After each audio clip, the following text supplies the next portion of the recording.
Hi guys, Joey here, and oh, that was terrible.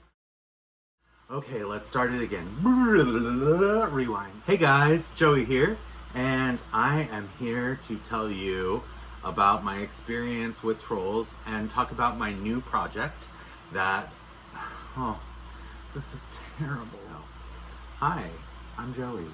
Now that my name is Joey, and I am here. Hey guys, Joey here. And we are here to talk about my new project, which has to do with trolls. I have a backstory on why they mean so much, where I am going with them, and what I am doing. And I am really excited to share everything with you. Also, would like to do a quick shout out to Rachel Hoffman at Virtual Doll Convention, because she is, I have to tell you, this woman is an angel. She is like the sweetest, kindest soul. If you don't know who she is, if you don't watch her channel on YouTube, go watch her. She's a light in the doll world. And she heard that I was engaged, and one of my favorite doll artists is Helen Kish, among many, Mel Odom, Robert Tonner. Helen Kish had sculpted this beautiful, beautiful, I'm going to probably use it as a cake topper, but I'm not sure. I think it's actually a vase or a spot for a vase. There's a, but I think it's a cake topper.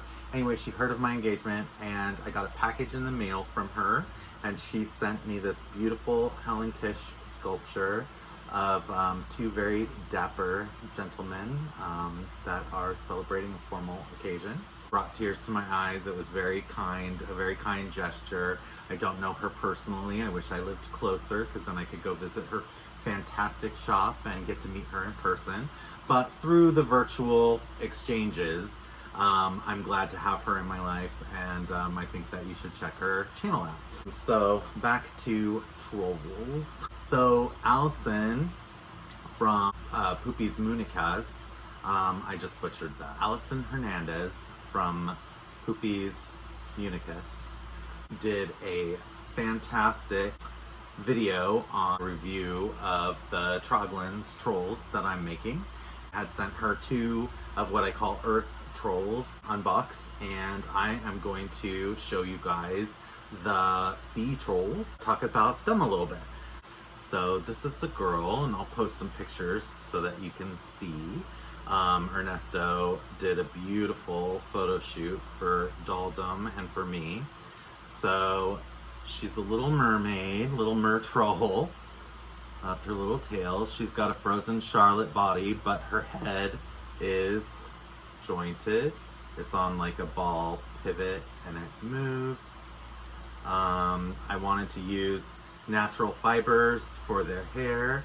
So they have Tibetan mohair. They're durable. She's fine. They are made of resin, and it's kind of like a plastic material. She has a cute little stand, and she's got her little friend fish popping out of the waves in front, and she just slides right onto her stand so that way you can display her. This is the boy, and his stand is supposed to be kind of like a cute little porthole, and then he's got a little crab friend standing there next to him. And when you take him off of his stand, he has a little anchor for a tail, and he also has the neck that turns so he can look, and you can pose him however you like. And also he has a fin on his back like a shark. I thought that would be a fun and cute, interesting little touch to him. They have really cute little ears. Their seahorse friend, Mr. Nay, he is also available as an accessory for the set. One thing in Allison's video, I was in such a rush to get the boxes out to her, and to make sure that there were the patterns included for the trolls and everything. I forgot to put their combs in the boxes, so I feel terrible. And Allison, I will have to send you combs for your trolls, but each one will come with a little like hair pick comb, and there it is, little troll head there. So when I was a little kid, I was once a little kid. I think I was in like first or second grade. I had a substitute teacher, and I swear to you folks, she was like Morticia. She was tall, thin, beautiful, angular. She had super long black hair. She always wore black, usually like black like turtlenecks and long skirts. The other kids would go out to recess.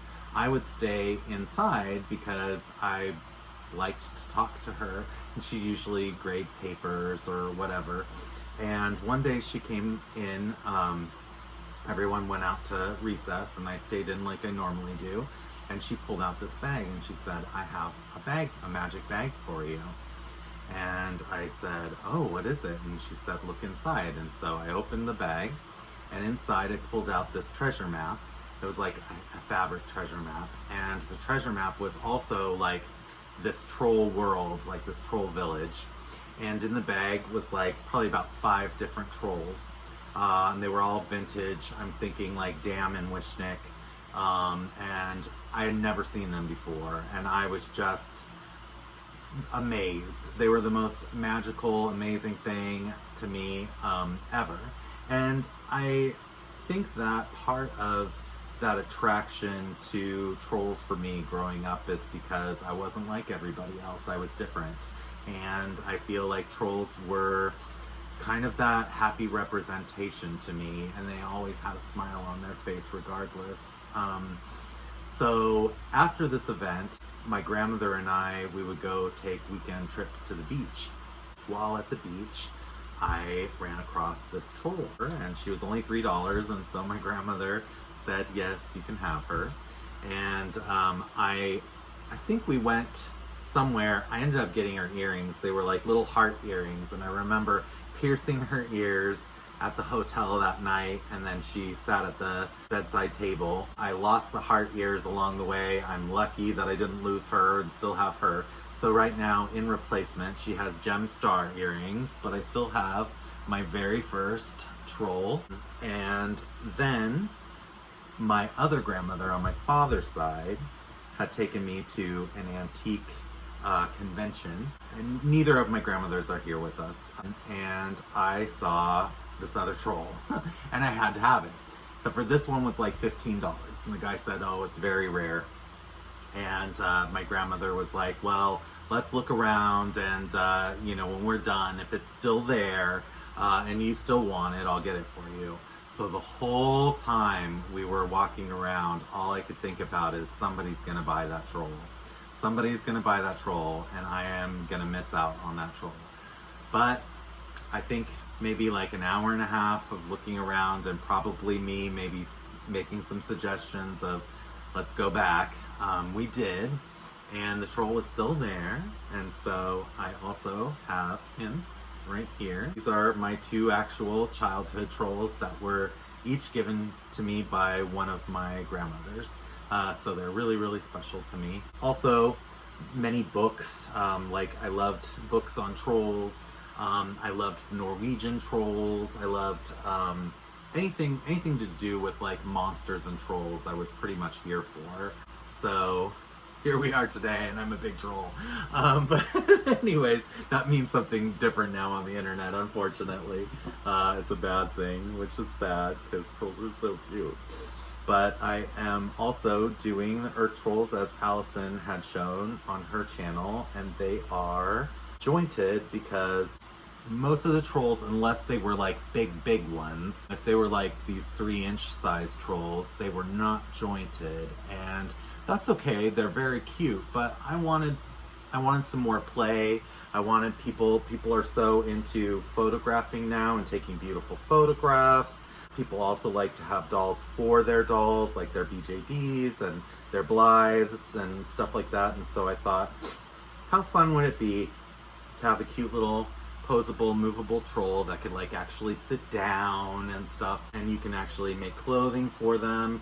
I included patterns to make felt little clothing that like anyone can make, so they're very easy. Just cut out, just like in the 60s, cut out your felt and make cute little patterns and clothing for your trolls.